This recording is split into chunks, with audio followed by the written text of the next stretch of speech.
warahmatullahi wabarakatuh. Selamat pagi dan salam sejahtera bagi kita semuanya.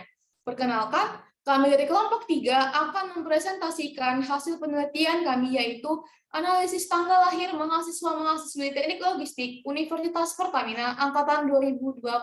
Nama saya Claudia Artika Putri dengan NIM 102421023. Perkenalkan, nama saya Sinta Cicu Ayuni dengan NIM 102421036.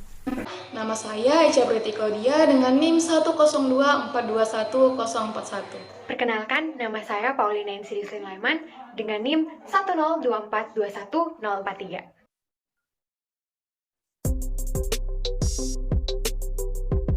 Pada latar belakang terdapat beberapa penjelasan singkat mengenai statistik, data, teknik pengumpulan data, dan juga metode data yang kami gunakan. Statistik dan data merupakan satu kesatuan yang sangat erat kaitannya.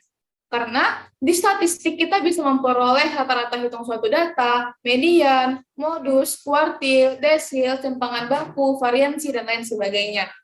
Data merupakan sekumpulan informasi yang berupa angka maupun bukan angka. Nah, kumpulan-kumpulan data ini biasanya dilakukan dengan teknik pengumpulan seperti survei, observasi, interview, dan juga eksperimen. Pada penelitian kali ini, kami menggunakan metode survei berupa metode kuesioner tertutup untuk mendapatkan data yang ingin kami olah.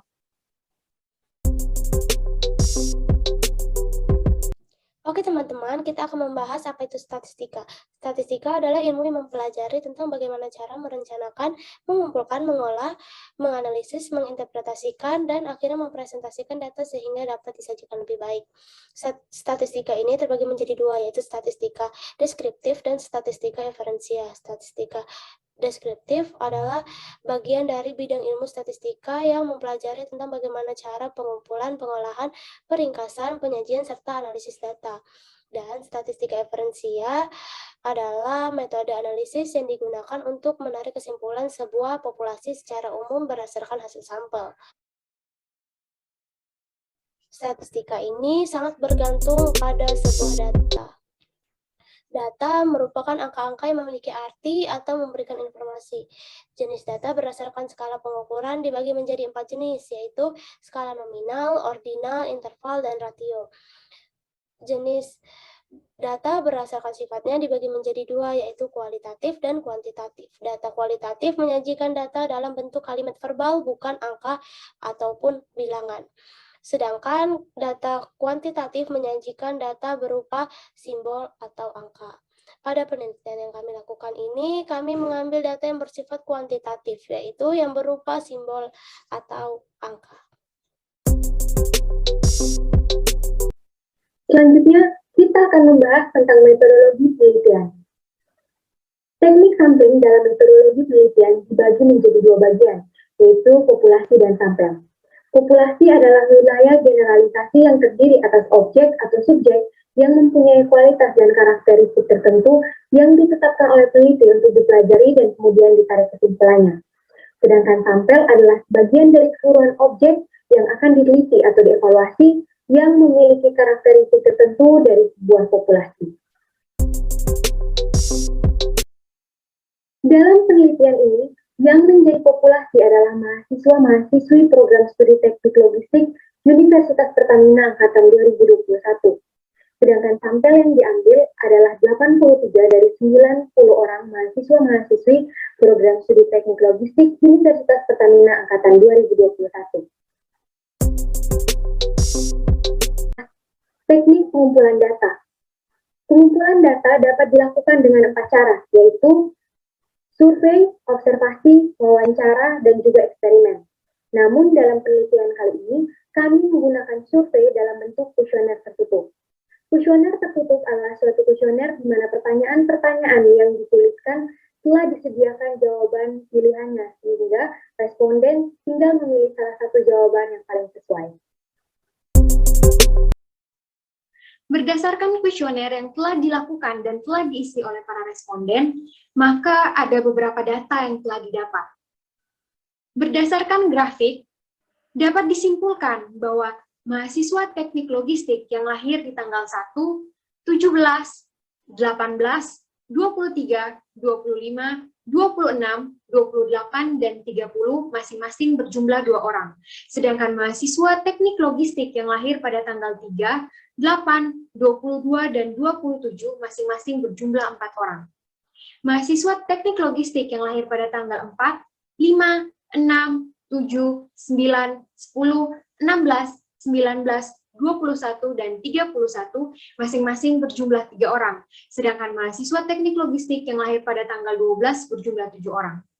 Selanjutnya, mahasiswa yang lahir pada tanggal 13, 14, dan 24 masing-masing berjumlah 1 orang, serta mahasiswa yang lahir pada tanggal 15 dan 20 masing-masing berjumlah 6 orang. Rata-rata disebut juga dengan MEAN. MEAN bisa dihitung dengan menggunakan 2 metode data, yaitu data tunggal dan juga data berkelompok. Rata-rata juga dibagi menjadi 2 jenis, yaitu rata-rata untuk sampel dan juga rata-rata untuk populasi. Rata-rata untuk sampel dilambangkan dengan X bar, sedangkan rata-rata untuk populasi dilambangkan dengan mu. Karena data yang diperoleh berupa data tunggal dan juga data sampel, sehingga menggunakan rumus ini untuk memperoleh nilai suatu rata-rata. Nah, dari data yang diketahui, didapatkan jumlah seluruh data adalah 83, dan banyaknya data adalah 28. Sehingga nilai rata-rata yang didapatkan dari pembagian jumlah seluruh data dan banyaknya data adalah sebesar 2,96 atau dibulatkan menjadi 3.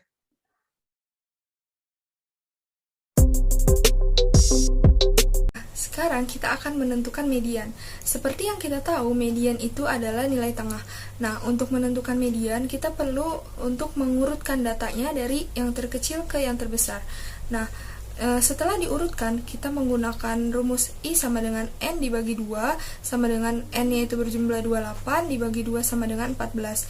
Nah, 14 ini merupakan data genap. Jadi, untuk menghitung median, kami menggunakan rumus XI ditambah XI tambah 1 dibagi 2. XI itu tadi 14, jadi X14 ditambah X15 dibagi 2. Jadi, data ke-14 dan ke-15 dari data yang sudah diurutkan itu adalah 3, dan data ke-15 itu 3. Jadi 3 ditambah 3 dibagi 2 itu sama dengan 3. Nah, sekarang kita akan menentukan modus. Seperti yang kita tahu, modus itu merupakan nilai terbanyak. Nah, untuk menentukan modus ini, kita tidak perlu mengurutkan datanya dari yang terkecil ke yang terbesar. Kita hanya perlu melihat data dengan frekuensi terbanyak.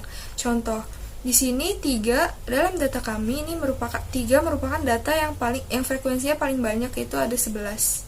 Jadi, dapat disimpulkan bahwa modus dari data kami itu adalah 3.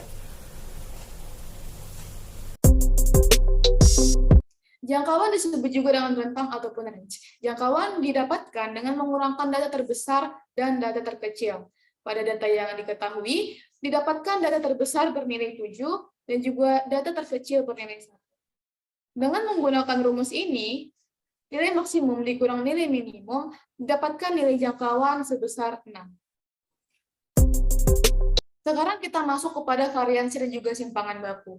Variansi adalah harga kuadrat dari simpangan baku yang dapat ditentukan dengan mengkuadratkan selisih nilai data dengan MEAN, kemudian membaginya dengan cacah data. Nah, data yang kita peroleh bernilai 57, sedangkan cacah data bernilai 27. Dari perhitungan ini, kita dapat mengetahui besarnya dari variansi sampel adalah 2,11. Untuk simpangan baku merupakan akar kuadrat dari varian. Kita tinggal mengkuadratkan dari variansi sampel yang sudah ada. Akar kuadrat dari 57 dibagi 27 bernilai 1,453. Nah, selanjutnya kita akan menentukan kuartil. Nah, dalam data yang kami punya itu merupakan data tunggal dan data genap. Untuk kuartil bawah atau Q1, kami menggunakan rumus Q1 sama dengan XN dibagi 4 ditambah XN dibagi 4 tambah 1 dibagi 2. Jadi X28 dibagi 4 ditambah X28 dibagi 4 tambah 1 dibagi 2. Sama dengan X7 ditambah X8 dibagi 2. X7 dalam data di atas itu merupakan 2 dan X8 juga 2. Jadi 2 ditambah 2 dibagi 2 sama dengan 2. Untuk menentukan kuartil tengah, kami menggunakan rumus xn dibagi 2 ditambah xn dibagi 2 tambah 1, lalu dibagi 2. N itu 28, jadi X 28 dibagi 2 ditambah X 28 dibagi 2 tambah 1 dibagi 2. Jadi X 14 ditambah X 15 dibagi 2. Dapat dilihat pada data di atas bahwa X 14 itu 3 dan X 15 itu juga 3. Jadi 3 ditambah 3 dibagi 2 sama dengan 3. Untuk menentukan kuartil atas, kami menggunakan rumus X3N dibagi 4 ditambah X3N dibagi 4 tambah 1 dibagi 2. X3N, 3 kali N 3 dikali 28 itu 84 dibagi 4 ditambah 84 dibagi 4 tambah 1 dibagi 2. Jadi X21 ditambah X22 dibagi 2. X21 pada data di atas itu adalah 3 dan X22 pada data di atas itu juga 3. Jadi 3 tambah 3 dibagi 2 itu sama dengan 3. Sekarang kita akan menentukan desil. Karena data kami merupakan data tunggal dan data genap, untuk menentukan desil kami menggunakan rumus I dikali N tambah 1 dibagi 10. Nah, kami akan mencontohkan untuk mencari desil 1 dan desil 2. Untuk mencari desil 1, kami menggunakan rumus data ke 1 dikali 28 ditambah 1 dibagi 10. Sama dengan data ke 29 dibagi 10 atau data ke 2,9. 2,9 ini bisa kita ubah menjadi 2 dan 0,9. Jadi D1 sama dengan X2 dari 2 dan 0,9 tadi ditambah 0,9 dikali X3 dikurangi X2. Nah, dapat dilihat dari data di atas, X2 itu 1 dan X3 itu 1. Jadi 1 dikurangi 1 sama dengan 0 dikali 0,9 sama dengan 0. Jadi D1-nya adalah 1. Nah, untuk mencari desil 2, kami menggunakan rumus data kedua dikali 28 tambah 1 dibagi 10. Data ke 58 dibagi 10 sama dengan data ke 5,8. Nah, 5,8 ini juga bisa kita bagi menjadi 5 dan 0,8. Jadi, data ke-5 ditambah 0,8 dikali X6 dikurangi X5 sama dengan 2 ditambah 0,8 dikali X6 dikali 2 dikurangi 2. Jadi desil kedua yang kami dapatkan itu adalah 2.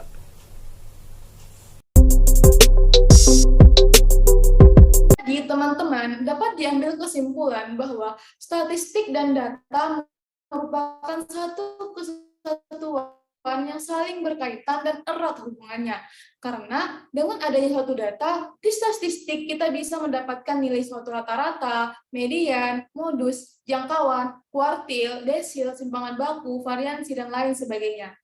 Dengan rumus-rumus yang telah dijelaskan sebelumnya, didapatkan median dari data yang kami peroleh bernilai 2,96 atau dibuatkan menjadi 3. Dengan median bernilai 3, modus bernilai 3, dan juga range bernilai 6. Selain itu, variansi sampel bernilai 2,111, simpangan baku sampel bernilai 1,453. Dan untuk kuartil 1 bernilai 2, kuartil 2 bernilai 3, dan juga kuartil 3 bernilai 3. Dan untuk desil salah satu yang kami ambil yaitu desil pertama dan juga desil kedua yang bernilai 1 dan juga 2. Sekianlah presentasi dari kelompok 3. Jika terdapat kesalahan kata, saya, Eca Preti Claudia, perwakilan dari kelompok 3 memohon maaf. Wabillahi taufiq wal hidayah. Wassalamualaikum warahmatullahi wabarakatuh. Bye-bye.